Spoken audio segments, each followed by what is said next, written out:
Hello, I'm John Hemingway. Welcome back to Shropshire. It is a beautiful crisp autumn morning. I did question after I got out the shower this morning whether it was worth drying myself. Still up for debate, I think. Now, a lot of people are asking me at the moment, should I be worried about FLUKE? And I think given the year that we've had, the answer to that is absolutely yes. Absolutely yes. Let me explain why in the dry.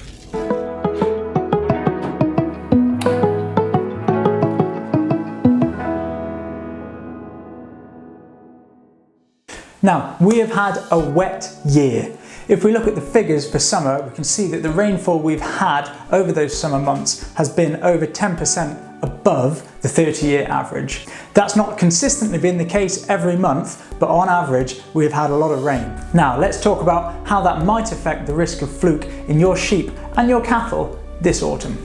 You might well have been to farmer meetings at the vets where they've talked about FLUKE. You know the meetings that I mean, I've held them myself. You go through the life cycle of FLUKE in detail with the Miracidia and the Metacicaria and the Gulba snail and all the rest of it. It's kind of interesting if parasitology is your thing. The reality is you don't need to know that. As the farmer, you've got enough to worry about without memorising the intricacies of the FLUKE life cycle.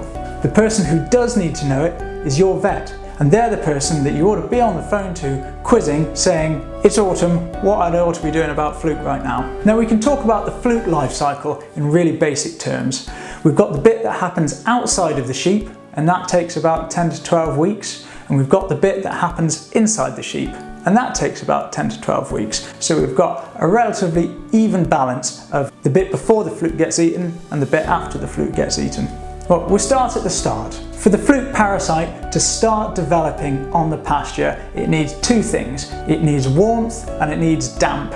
And it needs damp because, as we probably know, there's a snail that gets involved in this part of the life cycle. It's fair to say that this year we've had plenty of damp. So in the spring, when the temperatures start to rise, if we have areas that are wet or we've got standing water, we know that in 10 to 12 weeks time, there will be an infective risk to stock on that grazing. And it's as simple as that. We can say that if we've got areas where there are standing water, like gateways that are poached up, or around water troughs, or just around natural water courses that stock are drinking from, if the weather gets warm in April, then 10 to 12 weeks later, which will be July, we're going to have a risk there for our stock to be taking on the infective stages of FLUKE. So we've got that 10 to 12 week period. Once you understand and remember that, you're halfway to having FLUKE cracked. Now, we've all read the textbook advice for reducing the risk of FLUKE, things like fencing off wet and marshy parts of your field and standing water. Let's be honest, this year, if your farm has got fields, it's probably had standing water. Once the FLUKE is inside the animal, it goes through a further 3 stages of its life cycle: the early immature, the late immature, and the adult form. There's a lot of detail to go into there, and we're not going to go into it here. The relevance of those different stages is that different tests will detect the FLUKE at different points in its life cycle.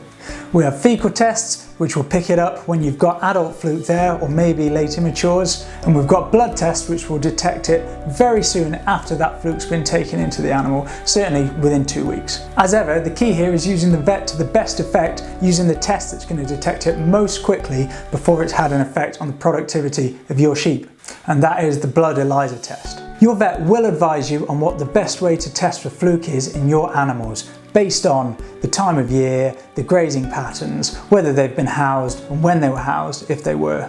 Let them do that hard work for you. If you find FLUKE, we need to treat it. And there are an absolute host of different FLUKE products, all with different active ingredients that treat different stages in the life cycle of FLUKE.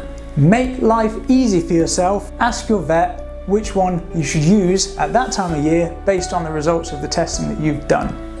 If you watched the previous video we released, you might remember that we talked about using the vet on your own terms being the most effective thing to do. Now, in this instance, using the vet on your own terms is using them to test for FLUKE in the late summer, early autumn, rather than calling the vet to come and post-mortem dead lambs because you've got a heavy late immature or adult FLUKE infection. So there you have it. To round up FLUKE, we need warmth and we need standing water to get kicked off. We've got a 12-week period there before the animals are infected. Once they're infected, We can test them most quickly and easily using the blood test. Once we've established what sort of fluke we've got in the animal and what time of year we found them, we can then make an informed decision on what the best treatment is for those animals. Use your vet, ask them the question, ask which test you should be using at the time of year, ask which treatment you should be using if you find fluke. Make it easy for yourself. Well, I've just finished my first visit of the day and I wanted to briefly revisit the question of whether it was worth drying myself after I got out of the shower this morning. The answer is no, it was not worth it. I hope you enjoyed the video anyway. Hit subscribe, there'll be another one coming along very soon, and stay dry.